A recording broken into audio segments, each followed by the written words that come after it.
অনেকে আমরা তুলনা করি নিজের স্ত্রীকে আরেক নারীর সাথে, নিজের সন্তানকে আরেক সন্তানের সাথে, নিজের ভাইকে আরেক মানুষের সাথে করে তাকে ছোট করি। করেন এরকম? করবেন না। অনেকে দেখবেন ছেলে মেয়ে একটু ভালো পড়াশোনা করে নাই, বলে যে কি করলি তুই, ওই দেখ পাশের বাড়ির ওই ছেলে A+ পাইছে, যা তার পা ধোয়া পানি খা। কমন কথা, ওর কি খা? পা ধোয়া পানি খা।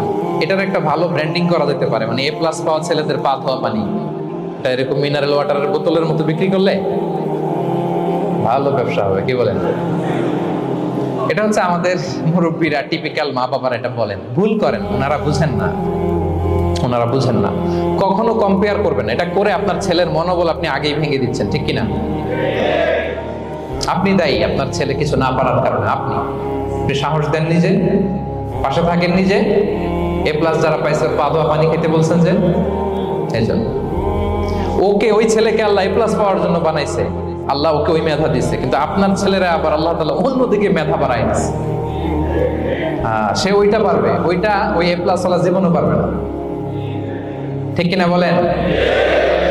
আপনার ছেলে যেটা পারবে 10টা A+ হোল্ডার ওটা পারবে না, কারণ প্রত্যেককে আল্লাহ আলাদা আলাদা ফিচার দিয়ে, কোয়ালিটি দিয়ে, ইউনিকনেস দিয়ে পয়দা করেছে। কখনো কম্পেয়ারিং করবেন না, আপনি অনন্য, প্রতিটি মানুষ অনন্য।